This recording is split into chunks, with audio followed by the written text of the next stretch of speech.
विद्यार्थी मित्रांनो, कालच्या व्हिडिओमध्ये आपण गुरुत्वाकर्षण या धड्यातील वर्तुळाकार गतीपर्यंतचा भाग पाहिला होता. आज आपण केपलरचे नियम काय आहेत त्याविषयी अधिक माहिती जाणून घेऊया.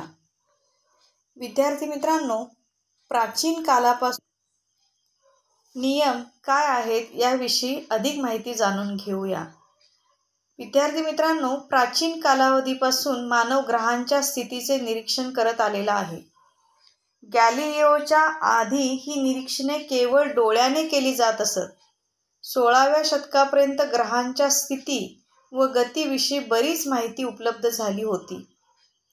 योहानस केपलर नामक शास्त्रज्ञाने ती सर्व माहिती अभ्यासली आणि त्यांना असे आढळून आले की ग्रहांच्या गतीला सुद्धा काही विशिष्ट नियम आहेत आणि या ग्रहांच्या गतीविषयी त्यांनी 3 नियम मांडले. हे 3 नियम म्हणजेच हे केपलरचे नियम आहेत आणि ह्या नियमांना शास्त्रज्ञाचंच नाव दिलं म्हणून केपलरचे नियम म्हणून हे ओळखले जातात. आता विद्यार्थी मित्रांनो, तुम्हाला इथे समोर एक आकृती दिसते की या आकृतीमध्ये आपल्याला असं दिसतं की माहीत आहे का तुम्हाला, ह्याच्यामध्ये आपण पाहतोय की एक शंकू आहे. या शंकूमध्ये तुम्ही पाहताय की ह्याच्यामध्ये जी आकृती दिसते तुम्हाला, तर इथं शंकूचा जर आपण आडवा छेद घेतला तर याच्यामध्ये आपल्याला दिसत असेल की या आकृतीमध्ये पहा तुम्ही, तर ह्या शंकूला एका प्रतलामध्ये तिरके छेदले असता तयार होणारी आकृती यालाच आपण प्रतलीय लंबवृत्त असं म्हटलेलं आहे. आणि ही प्रतलीय लंबवृत्त जी आहे तीच आपण इथं मोठ्या स्वरूपात या आकृतीमध्ये दाखवण्यात आलेलं आहे. म्हणजेच हे काय आहे, लंबवर्तुळाकार काय आहे, म्हणजे इथं ही आकृती जी दिसते तुम्हाला, तर ही लंबवर्तुळाकार कक्षेद्वारे इथं ही माहिती सांगितलेली आहे. याच्यामध्ये आपण पाहताय की या प्रतलीय लंबवृत्तामध्ये 2 नाभिबिंदू आहेत. आता ते 2 नाभिबिंदू कुठले, तर तुम्हाला आकृतीमध्ये दिसत आहेत ते F1 आणि दुसरं आहे हे F2. हे 2 नाभिबिंदू आहेत. त्यानंतर या 2 नाभिबिंदूपासूनच्या वृत्तावरील कोणत्याही बिंदूच्या अंतराची बेरीज एक समान असते. आता आपण आकृती 1.3 मध्ये F1 आणि F2 हे 2 नाभिबिंदू आहेत ते आता आपण इथे बघितलेले आहेत. यानंतर ABC परिघावरील कोणतेही बिंदू घेतल्यास ABC म्हणजे आता बघा, आपण इथं तुम्हाला आकृतीमध्ये दिसतंय ABC. आता बघा, A बिंदू दिसतोय, B बिंदू दिसतोय आणि हा C बिंदू दिसतोय. हे परिघावरती आहेत आणि त्या परिघावरील कोणतेही बिंदू घेतल्यास आता आपण काळजीपूर्वक निरीक्षण करा. इथं AF1 ते AF2 आणि AF1 म्हणजेच इथं जर आपण बघितलं A पासून F1 पर्यंतचं अंतर, तसंच A पासून F2 पर्यंतचं अंतर, ह्या दोघांची बेरीज केली म्हणजे हे काय झालं, प्रतलीय म्हणजे हे लंबवर्तुळ झालं, एका वर्तुळातला हा लंब झाला. तर याची बेरीज जी आहे, ह्या लंबवर्तुळाची जी किंमत आहे ती काय आहे, दुसऱ्या नाभिबिंदूपासून म्हणजे आपण B पासून बघितलं तर B पासून F1, BF1, BF2 हे सुद्धा लंबवर्तुळ, ह्यांची सुद्धा बेरीज काय आहे, AF1 आणि अधिक AF2च्या समान आहे. तसेच आपण तिसरा बिंदू घेतला इथं C बिंदूपासून F1, CF1 आणि C बिंदूपासून F2 म्हणजे CF2, ह्या CF1 आणि CF2ची बेरीज सुद्धा ही BF1, BF2च्या समानच आहे. म्हणजे याचाच अर्थ इथं 2 नाभिबिंदू आहेत आणि ह्या 2 नाभिबिंदूच्या साहाय्याने 2 नाभिबिंदूच्या पासून परिघावरील कोणतेही बिंदू घेतल्यास त्याचं अंतर हे काय आहे, लंबवर्तुळाचं अंतर हे काय आहे, समानच आहे. आता यानंतर आपण पुढचा भाग बघणार आहे आपल्याला केपलरचे 3ही नियम याच्यावरच आधारित आहेत आणि ते नियम आपण आता इथं पाहणार आहोत. यामधील केपलरचा पहिला नियम असा आहे, ग्रहांची कक्षा ही लंबवर्तुळाकार असून, आत्ताच आपण आकृतीमध्ये पाहिलंय तसंच इथं आता या आकृतीमध्ये तुम्ही काळजीपूर्वक निरीक्षण करा. इथं यस म्हणजेच यस हा जो सिम्बॉल दिला आहे, यस म्हणजे सन, सूर्य आहे तो. त्यानंतर सूर्याच्या कक्षेमध्ये सूर्याच्या ज्या सूर्यमालेतील वेगवेगळ्या ह्या कक्षेमध्ये लंबवर्तुळाकार ही जी आकृती दिसते ह्याच्यामध्ये ग्रहाची कक्षा ही लंबवर्तुळाकार असून सूर्य त्या कक्षेच्या एका नाभीवर आहे. म्हणजे सूर्य इथं ज्या ठिकाणी दाखवलेला आहे म्हणजे हा सूर्य जो आहे तो काय इथं नाभीवरती आहे. म्हणजे सूर्य हा त्या कक्षेच्या एका नाभीवरती असतो. म्हणजे मगाशी आपण ज्या आकृतीमध्ये 2 नाभी बघितलेल्या आहेत तसं इथं आकृती 1.4 मध्ये ग्रहाची सूर्याभोवतीची परिभ्रमण कक्षा जी दाखवलेली आहे याच्यामध्ये सूर्याची स्थिती ही यसने दाखवलेली आहे आणि याच्यामध्ये ग्रह जो आहे तो ग्रह एका नाभीवरती असतो. म्हणजे इथं लंबवर्तुळाकार असून सूर्य हा जो ग्रह आहे तो एका नाभीवरती स्थित आहे हे आपल्याला इथं दर्शवलेलं आहे. हा केपलरचा पहिला नियम आहे. त्यानंतर केपलरचा दुसरा नियम असा आहे, ग्रहाला सूर्याशी जोडणारी सरळ रेषा. आता बघा, हा ग्रहाला सूर्याशी जोडणारी सरळ रेषा ही समान कालावधीत समान क्षेत्रफळ व्यापन करते. म्हणजेच आता आपण पाहिलं इथं बघा, ए हा ग्रह आहे तर ए पासून ए बी आपण बघा हे अंतर, त्यानंतर सी डी आता इथून हे अंतर, ही ग्रहाने समान कालावधीत पार केलेली अंतरे आहेत. म्हणजे आता हा ग्रह जो आहे इथं दाखवल्याप्रमाणे हा ग्रह जो आहे तो ए या ठिकाणापाशी आहे तर तो ग्रह सूर्याच्या भोवती फिरत असताना तो या बी या बिंदूपर्यंत गेला किंवा बी या ठिकाणापर्यंत गेला तर ए बी हे जे अंतर आहे ते एकक कालावधीत पार केलेलं अंतर आहे. तर ए बीचं अंतर जे आहे हाच ग्रह पुढं फिरत फिरत सी पर्यंत गेला, सी पासून तो डी पर्यंत गेला. म्हणजे सी पासून डी पर्यंतचं जे अंतर आहे ते ए बी इतकंच आहे. तसंच पुढं हेच अंतर आपण ही ए बी व सी डी ही ग्रहाने समान कालावधीत पार केलेली अंतरे आहेत. म्हणजे समान कालावधीनंतर ए व सी पासून असलेले ग्रहाचे स्थान क्रमशः बी व डी ने दाखवले आहे. आकृतीमधील एस, आता बघा आकृतीमध्ये एस हे जे अंतर दाखवलेलं आहे म्हणजे ए पासून एस पर्यंतचं अंतर, म्हणजेच ह्या ए पासून इथून इथंपर्यंतचं अंतर जे आहे ते एस हे अंतर जे आहे ते आकृतीमध्ये एस हे अंतर जे आहे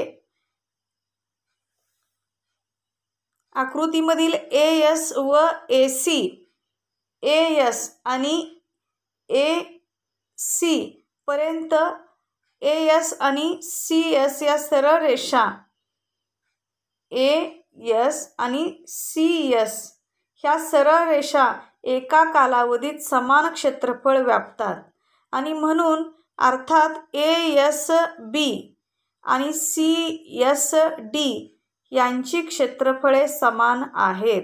विद्यार्थी मित्रांनो, तुम्हाला आकृतीमध्ये दिसतंय की ही एक वर्तुळपाकळी दिसतीये आणि ही एक वर्तुळपाकळी दिसतीये, पण ह्या दोन्ही वर्तुळपाकळीचे काय आहे क्षेत्रफळ मात्र काय आहे समान आहे. याच्यामध्ये म्हणजेच याचा अर्थ आहे एकक कालावधीमध्ये ग्रहाने ए बी आणि सी डी ही ग्रहाने समान कालावधीत पार केलेली अंतरे आहेत आणि त्यामुळं इथं आपल्याला असं दिसतं की समान कालावधीनंतर ए व सी पासून असलेले ग्रहाचे स्थान हे क्रमशः बी आणि डी ने दाखवले आहे.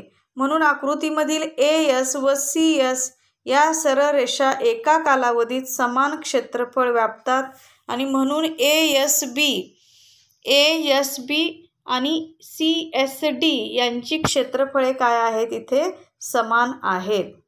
यानंतर केपलरचा तिसरा नियम जो आहे तो सूर्याची परिक्रमा करणाऱ्या, आता सूर्याची परिक्रमा म्हणजे सूर्याच्या भोवती फिरणाऱ्या ग्रहांच्या आवर्तकालाचा वर्ग, म्हणजे इथं काय सांगितलंय पहा, सूर्याची परिक्रमा करणाऱ्या ग्रहाच्या आवर्तकालाचा वर्ग हा ग्रहाच्या सूर्यापासूनच्या सरासरी अंतराच्या घनाला समानुपाती असतो. आणि म्हणून इथं ग्रहाचा आवर्तकाल हा जर टी असेल, म्हणजे इथं ग्रहाचा आवर्तकाल जर आपण कॅपिटल टी घेतला तर याच्यामध्ये कॅपिटल टी जर घेतला आपण, म्हणजे इथं कॅपिटल टी हा काय आहे, त्या टीचा वर्ग, ग्रहाच्या आवर्तकालाचा वर्ग हा काय आहे, त्याच्या ग्रहाच्या सूर्यापासूनच्या सरासरी अंतराच्या घनाला, अंतराचं घन जे आहे ते आपण आर न दाखवणार आहे, ह्या आरच्या घनाला म्हणजे आर क्यूबच्या समानुपाती आहे. म्हणजेच इथं it is T square is directly proportional to R cube. आणि म्हणून आपल्याला हे लिहिताना काय करायचं आहे, अशा पद्धतीने लिहायचं आहे. म्हणजे इथं ग्रहाचा आवर्तकाल हा टी असेल तर व सूर्यापासून त्याचे सरासरी अंतर जर आर असेल तर आपण लिहिताना हे टी स्क्वेअर म्हणजे टीचा वर्ग हा समानुपाती कोणाच्या, आरच्या घनाच्या. आणि म्हणून इथं आपण हे लिहिताना या पद्धतीनं लिहिलो. यानंतर याचाच अर्थ असा आहे की टीचा वर्ग छेद आरचा घन बरोबर ही व्हॅल्यू आपण स्थिरांक, म्हणजे इथं स्थिरांक आपण काय घेणार आहे, के घेणार आहे. याला आपण पहिलं इक्वेशन असं नाव देऊया. यानंतर केपलरने हे नियम केवळ नियमितपणे निरीक्षणे करून मापन केलेल्या ग्रहांच्या स्थानावरून शोधून काढले. ग्रह या नियमांचे पालन का करतात याचे कारण त्यांना माहीत नव्हते आणि गुरुत्वाकर्षणाचा सिद्धांत मांडताना केपलरच्या नियमांची कशी मदत झाली हे आपण पुढे पाहणार आहे. आता विद्यार्थी, यानंतर न्यूटनचा वैश्विक गुरुत्वाकर्षणाचा सिद्धांत जो आहे, Newton's universal law of gravitation, यामध्ये देखील बघा वरील सर्व निरीक्षणे व केपलरचे नियम लक्षात घेऊन न्यूटनने त्याचा वैश्विक गुरुत्वाकर्षणाचा सिद्धांत मांडला. या सिद्धांतानुसार विश्वातील प्रत्येक वस्तू ही इतर प्रत्येक वस्तूला ठराविक बलाने आकर्षित करत असते. हे बल एकमेकांना आकर्षित करणाऱ्या वस्तूच्या वस्तुमानाच्या गुणाकाराशी समानुपाती आणि त्यामधील अंतराच्या वर्गाशी व्यस्तानुपाती असते. विद्यार्थी मित्रांनो, हे आपण आकृती 1.5 मध्ये तुम्हाला आपल्याला समोर दिसत आहेत की निळ्या रंगाची ही जी वस्तू दिसते, तर इथं पहिली वस्तू आहे M1, हे त्याचं वस्तुमान आहे, आणि दुसरी वस्तू आहे इथं त्याचं वस्तुमान आहे M2. ह्या आकृती 1.5 मध्ये तुम्हाला दोन वस्तू दिसत आहेत, त्याचे दोन वस्तुमान वेगवेगळे आहेत, M1 आणि M2 वस्तुमान असलेल्या दोन वस्तू आहेत. आणि D हे त्याच्या दोघांमधलं अंतर आहे. ह्या दोघांमधलं अंतर किती आहे, D. आता आपण ही जी आकृती आपल्याला समोर दिसली, आता ह्यामध्ये आपण दोन वस्तूंमध्ये जे गुरुत्वीय बल आहे ते गुरुत्वीय आकर्षण बल जे आहे ते F म्हणजे फोर्स, हे गणितीय भाषेत खालील प्रमाणे लिहिता येते. याच्यामध्ये F is directly proportional to M1 into M2 upon D square. आता याचाच अर्थ आहे ह्या दोन वस्तूंमधील गुरुत्वीय बल जे आहे ते गुरुत्वीय बल हे समानुपाती आहे. कोणाच्या समानुपाती आहे, दोन वस्तूतील वस्तुमानाच्या गुणाकाराच्या समानुपाती आहे. आणि व्यस्तानुपाती कोणाच्या आहे, त्याच्यामधल्या अंतराच्या वर्गाच्या व्यस्तानुपाती आहे. आणि म्हणून आपण हेच समीकरण कसं लिहिणार आहे, F बरोबर G गुणिले M1 into M2 upon D square, म्हणजेच F बरोबर G गुणिले M1 गुणिले M2 भागिले D चा स्क्वेअर म्हणजे D चा वर्ग. आता इथं दोन वस्तूंपैकी जर एका वस्तूचे वस्तुमान दुप्पट केले तर या नियमाप्रमाणे गुरुत्वीय बल देखील काय होते, दुप्पट होते. त्यामधील गुरुत्वीय बल दुप्पट होईल. तसेच दोन वस्तूंमधील अंतर दुप्पट केले तर बल 1/4 होईल. दोन्ही वस्तू गोलाकृती असतील तर त्यामधील बल हे त्याच्या केंद्रांना जोडणाऱ्या सरळ रेषेत असते व त्या केंद्रांना जोडणाऱ्या त्या रेषाखंडाची लांबी ही त्यामधील अंतर म्हणून धरली जाते. जर त्या वस्तू गोल वा नियमित आकाराच्या रेग्युलर शेपमध्ये नसतील तर बल त्यांच्या वस्तुमान केंद्रांना सेंटर ऑफ मास जोडणाऱ्या रेषाखंडांच्या दिशेत असते व डी म्हणजे त्यातील जे डिस्टन्स आहे, अंतर जे आहे, डी साठी त्या रेषाखंडाची लांबी घेतली जाते. आता याच्यासाठी समीकरण 2 जे आहे तर त्याच्यासाठी आपण जी हे काय केलेलं आहे, तिथं मूल्य वापरलेलं आहे. तर जीचे मूल्य हे एकक वस्तुमान असलेल्या, म्हणजे इथं जीचे मूल्य जे आहे ते त्याची SI प्रणालीत जीचे मूल्य आहे Newton metre square upon kg². आणि हे जीचे मूल्य जे आहे ते सर्वप्रथम हेनरी कॅव्हेंडिश या शास्त्रज्ञाने प्रयोग करून मोजले. SIच्या एकक प्रणालीत ते 6.673 × 10⁻11 Nm² अपॉन kg² असे आहे. म्हणजेच SI पद्धतीनुसार SIच्या एकक प्रणालीत जीचे मूल्य हे 1 किलोग्रॅम वस्तुमान असलेल्या व एकमेकांपासून 1 मीटर अंतर असलेल्या वस्तूंमधील गुरुत्वीय बलाच्या एवढे असते. विद्यार्थी मित्रांनो, ह्या योहानस केपलर हे जे शास्त्रज्ञ आहेत त्यांच्याविषयी आपण थोडक्यात माहिती घेऊया. योहानस केपलर हे 1571 ते 1630 हा त्यांचा काय आहे कालावधी आहे. यामध्ये एक जर्मन खगोलशास्त्रज्ञ व गणितज्ञ म्हणून त्यांची ओळख आहे.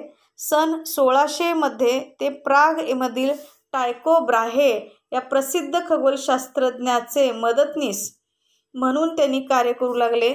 सन 1601 मध्ये टायको ब्राहे यांच्या आकस्मिक मृत्यूनंतर केपलर यांना त्यांचा उत्तराधिकारी शाही गणितज्ञ म्हणून नियुक्त करण्यात आले. ब्राहे यांनी केलेल्या ग्रहांच्या स्थानांची निरीक्षणे वापरून केपलर यांनी ग्रहांच्या गतीचे नियम शोधून काढले. त्यांनी खगोलशास्त्रावर ब्राहे यांनी केलेली ग्रहांच्या स्थानांची निरीक्षणे वापरून केपलर यांनी ग्रहांच्या गतीचे नियम शोधून काढले. त्यांनी खगोलशास्त्रावर विविध पुस्तके लिहिली. त्यांचे कार्य पुढे न्यूटन यांना गुरुत्वाकर्षणाच्या नियमाच्या शोधात उपयोगी पडले. आणि म्हणून योहानस केपलर यांच्यामुळे यांनी तयार केलेले जे 3 नियम आहेत त्याच नियमांना एखाद्या वस्तूचे वस्तुमान केंद्र हे त्या वस्तूच्या आतील किंवा बाहेरील तो बिंदू असतो ज्यामध्ये वस्तूचे सर्व वस्तुमान केंद्रित असते असे म्हणू शकतो. एकसमान घनता असलेल्या गोलाकृती वस्तूचे वस्तुमान केंद्र हे गोलाचे भूमितीय केंद्र असते. कोणत्याही समान घनता असलेल्या वस्तूचे वस्तुमान केंद्र त्याच्या मध्यवर्ती बिंदूवरती म्हणजेच सेंट्रॉइडमध्ये असते. आता गुरुत्वाकर्षणाचा नियम सांगताना बल हे अंतराच्या वर्गाच्या व्यस्त प्रमाणात असल्याचे प्रतिपादन न्यूटनने कशाच्या आधारे केले यासाठी केपलरच्या 3ऱ्या नियमाची मदत घेतली. कशी घेतली ते आपण आता इथं पाहूया. आता एकसमान वर्तुळाकार गती म्हणजेच अभिकेंद्री बलाचे परिमाण म्हणजेच एकसमान वर्तुळाकार गतीला आपण युनिफॉर्म सर्क्युलर मोशन म्हणतो आणि अभिकेंद्री बलाला आपण सेंट्रिपिटल फोर्स म्हणतो. तर ह्या अभिकेंद्री बलाचे परिमाण काय आहे ते आपण इथं थोडक्यात जाणून घेणार आहोत. समजा एक वस्तू आहे की ती एकसमान वर्तुळाकार गतीने गतिमान असेल आणि गतिमान असलेल्या वस्तूवर जर केंद्राकडे अभिकेंद्री बल प्रयुक्त होत असेल तर या वस्तूचे वस्तुमान m ने, तिच्या कक्षेची त्रिज्या स्मॉल r ने व तिची चाल ही v ने दर्शवली तर या बलाचे परिमाण जे आहे ते परिमाण आपण इथं कसं दाखवणार आहे. ते परिमाण mv² या सूत्राने आपल्याला हे दाखवता येतं. यानंतर जर एक ग्रह यानंतर एक ग्रह वर्तुळाकार कक्षेत सूर्याची परिक्रमा करत असेल तर त्यावर सूर्याच्या दिशेने प्रयुक्त होणारे अभिकेंद्री बल जे असेल ते बल हे F बरोबर म्हणजे फोर्स बरोबर mv² mv² भागिले r असले पाहिजे। येथे m हे ग्रहाचे वस्तुमान म्हणजे वजन, v ही त्याची चाल आणि r ही वर्तुळाकार कक्षेची त्रिज्या म्हणजेच ग्रहाचे सूर्यापासूनचे अंतर आहे। आणि म्हणून त्याची चाल आपण त्याचा आवर्तकाल जो असतो आवर्तकाल t या अक्षराने दाखवला जातो। कॅपिटल T हा आवर्तकाल दाखवण्याची काय आहे संज्ञा सिंबॉल आहे। तर आवर्तकाल T म्हणजे सूर्याभोवती एक परिक्रमा करण्याचा कालावधी व त्रिज्या वापरून काढू शकतो। म्हणून ग्रहाने एका परिक्रमेत पार केलेले अंतर बरोबर कक्षेचा परिघ बरोबर 2πr। इथे स्मॉल r जो आहे तो सूर्यापासूनचे त्या ग्रहाचे अंतर, त्यानंतर लागलेला कालावधी जो आहे वेळ तो आवर्तकाल हा कॅपिटल T या अक्षराने दाखवलेला आहे। यानंतर इथे v बरोबर कक्षेचा कालावधी, v बरोबर कक्षेचा परिघ छेद आवर्तकाल। यामध्ये आपण कक्षेचा परिघ जो आहे तो 2πr आहे भागिले छेद आवर्तकाल जो आहे तो T या सिंबॉलने दाखवल्यानंतर इथं सूत्र तयार होतं F बरोबर म्हणजे फोर्स बरोबर mv² छेद r बरोबर v² म्हणजेच इथं काय घ्यायचं आहे आपण 2πr छेद T कंसाचा वर्ग छेद r। ह्याचंच उत्तर 2πr चा वर्ग म्हणजेच इथं काय येणार आहे 2 चा वर्ग 4 म्हणजेच इथं 4m π² म्हणजे पायचा वर्ग गुणिले r। आता इथं छेद r, आता इथं काय आहे छेद r असल्यामुळं r ला एक r जाणार आहे आणि छेद काय येणार आहे t चा वर्ग येणार आहे। यास r² ने गुणल्यावर व भागल्यावर आपल्यास मिळते की F बरोबर म्हणजे फोर्स बरोबर 4m π² छेद r² गुणिले कंसात r³ छेद t चा वर्ग कंस पूर्ण। केपलरच्या तिसऱ्या नियमाप्रमाणे t² छेद r³ बरोबर k, म्हणजे इथं k हा स्थिरांक आहे आणि म्हणून F ची किंमत जी आहे ती F बरोबर 4m π² छेद r² गुणिले k असा होतो। पण 4m π² छेद k हा काय आहे स्थिरांक आहे, म्हणून F म्हणजे फोर्स म्हणजेच बल हा कुणाच्या व्यस्तानुपाती आहे r² च्या व्यस्तानुपाती आहे। म्हणून इथं F व्यस्तानुपाती 1/r² असं हे विधान तयार होतं। म्हणजे सूर्य व ग्रह यामधील अभिकेंद्री बल जे ग्रहाच्या परिभ्रमणास कारणीभूत असते ते त्यांच्यामधील अंतराच्या वर्गाच्या, अंतराचं वर्ग म्हणजेच इथं r² व्यस्त प्रमाणात असते। हेच गुरुत्वीय बल असून ते अंतराच्या वर्गाच्या व्यस्त प्रमाणात असते असा न्यूटनने निष्कर्ष काढला। गुरुत्वाकर्षणाचे बल हे निसर्गातील इतर बलांच्या तुलनेत अत्यंत क्षीण असते, परंतु ते संपूर्ण विश्वाचे नियंत्रण करते व विश्वाचे भवितव्य निश्चित करते। ग्रह, तारे, विश्वातील इतर सर्व घटक यांच्या प्रचंड वस्तुमानामुळे हे शक्य होते।